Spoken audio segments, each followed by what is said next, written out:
but let's start with Aidan Hutchinson. JB, if you don't mind, let's throw up Aidan Hutchinson's quote on first being a defensive end in the NFL. He got a chance to talk with Chris Long, talked about the details, the impact of, the lifestyle of being a defensive end in the NFL. And his rookie year, he said, quote, "My best game, technique-wise, was a one-sack game. Sacks are such a tedious and delicate thing." And why I love that he said this is he came out slow out the gate, and then it was a 3-sack game against Washington. And then it was slow, and then it was a sack against Dallas, right? And he finally stood him up. But he played really well.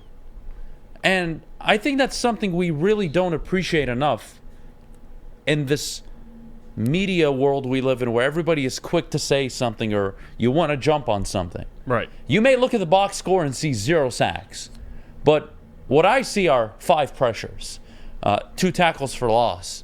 Like, there's so much more than just the sack numbers. So I loved what he had to say. Jeff, you watched the interview. He handled himself so well, like you'd expect him to. Yeah, and I'm glad you brought that up too, because I think people, especially the average just box score checker, you look at sacks, especially early in the season for Aidan. Against Philly, he mentioned it. Facing that offensive line for his first game, going up against Lane Johnson, he even talked about it, kind of laid the foundation for him for the rest of his rookie year. And speaking of the sacks kind of being misconstrued, against Washington, and we talked about this literally the show after that following Monday after the game, he kind of fell into a lot of those sacks, but everyone just sees the 3 sacks in the half and goes, wow, this is Aidan's best game. And it was a great game. 3 sacks, don't get me wrong, in the half. But let's be honest here. I mean, Aidan knows his best game, and he talked about it. He can feel unblockable, but if he doesn't get a sack, people at home are saying, what happened to Aidan? Yep. If you don't actually pay attention and watch the game. So you're absolutely right. Pressures are what matter. And Aidan, after he got his legs under him, man, he took off and he never looked back. And the fact that they stood him up when they did, and we were asking for it on this show. I know other shows as well. Fans were asking for it. They finally stood him up, and you saw late in the season too his athleticism, which wasn't talked about enough, to be honest with you. He had 3 picks. Like what he did as an edge was one of the funniest things we got to talk about on the show was leading up to the draft and then post-draft, right? Yeah. Kayvon Thibodeau. How? He's more like the kid is 6'7". Yeah. Probably 260. Shredded. I mean, he's completely shredded. He is agile, explosive, everything you want.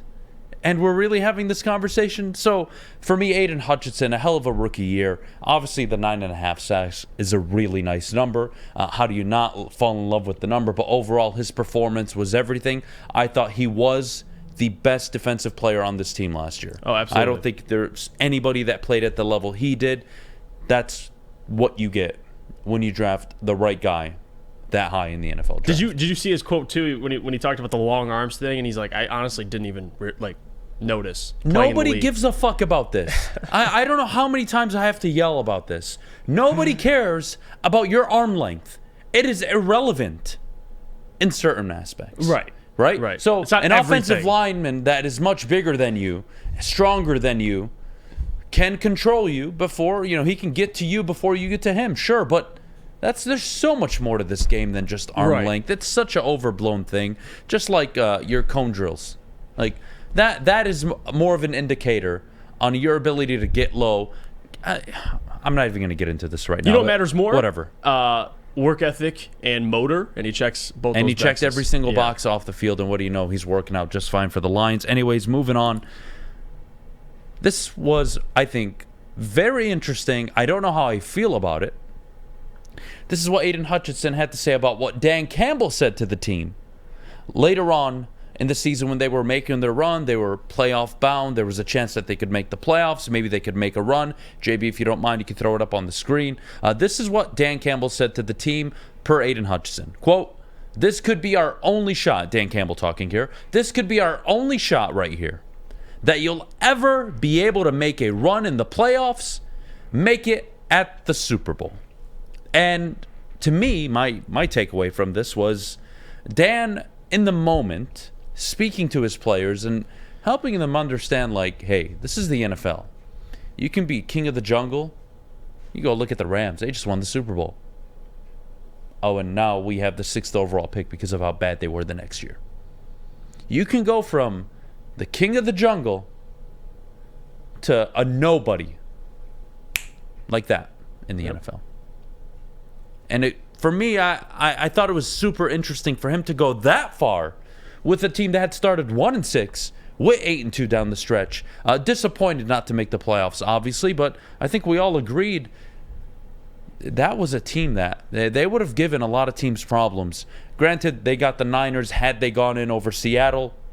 I don't think they beat San Francisco. I don't think they're ready at the time, but still, that's not the point. The point is that belief, that mindset. I thought it was interesting. Yeah, and I don't think San Francisco would have been excited to play the Lions after that 10-game stretch. So there's that as well. I think Dan saying this, it's awesome because he's so self-aware, obviously former player. He understands in this league, not everything is progressional over the next 3 years, right? We always talk about, you win 8 wins, you go to 11 wins, you go to 13 wins. Every season isn't guaranteed with injuries. The Lions got really lucky last year and didn't have too many significant injuries, but that's not given every single year. So for Dan to recognize this and understand this, like, hey, if we get in the playoffs, this might be your only chance to have a real Super Bowl run. I know it's more in the moment. I don't think it's big picture, but still, it's very true for a lot of players because some of those players aren't on this team anymore. So, it makes a lot of sense. That's why I love Dan. I mean, so keeps it real with his players, and I think players look at it differently. It's different from Matt Patricia telling you this and Dan Campbell because Dan's played in this league. He understands. He's been around a bunch of different organizations, and he's seen a lot of things. So, and been around a lot of great coaches. So I respect it. Look, I really want to put my arm around this team. I really do. I'm not going to deny it. 9 o'clock, I'll get to the whole setup for failure and all this bullshit, but it is those little things that come out every once in a while. I don't need it every day, but those little nuggets, they help.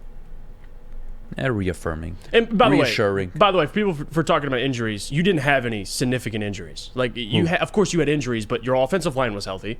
Like Injuries, what? What's the context? I don't know. People are like, well, we did have injuries. I'm talking about significant players. I mean, Jameson, you want to count that as an injury, okay, but guys, your marquee players were majority healthy. If you started 1-6 because of injuries, you need to go home, look yourself in the mirror, and have a coming to Jesus moment. Tracy Walker was really the big one. You really have to stop lying to yourself. You really have to stop lying to yourself. Stop it. Oh, you started 1-6 because of awful coaching decisions and poor execution on the field from your team. 4th and 9 in New England against a third-string quarterback, you have no business doing that. Oh, and it led to 6 the other way. Game was over. Coming off a bye week against Dallas, committing 8 penalties, 5 turnovers, that's unacceptable. But for as bad as that was, they were 8-2 down the stretch, and they limited their mistakes. They cleaned up a lot of problems, started committing fewer penalties. The coaching decisions started getting a lot better, and that's how the season ended. And it was a night and day difference. Yeah, you have to acknowledge it. The most important players, for the most part, were healthy. Like, even Tracy going down, defense still ended up playing better towards the end of the season. Kirby stepped right in. So, again, yes, you had injuries, but my point was Goff was healthy. Majority of your offensive line was healthy. Like, DeAndre Swift was banged up, but you get the point. I'm not saying the Lions didn't have any injuries. Come on, guys. Yeah, I don't understand the context of it, but that's not the point. What matters is I think we're all very happy with Aidan Hutchinson. Solid rookie season, yes, 9.5 sacks. You would expect him to not only be in the Pro Bowl conversation this year, but with a kid who was flirting with double-digit sacks year one, it wouldn't surprise me at all if we're having a conversation about him being All-Pro this year. Well, I don't think that's a big stretch here with a kid that has all the intangibles, skilled on the field, explosive, phenomenal. 12.5 sacks, 13 sacks this year. Could land you an All-Pro gig. You have a rookie year of 9.5 sacks and 3 picks. I mean, you kind of set the bar pretty high. So next year, he should be in double-digit sacks, no doubt about it. I think that's a realistic expectation, especially if you add talent, in the interior. If you add talent around Aidan, of course, he's going to end up playing better as a byproduct. And talk about a sophomore slump. I thought there was a rookie wall. I was told, right? I'm pulling a Neil Rule. I was told there was a rookie wall. Didn't seem to hit Aidan. So we'll see about the sophomore slump.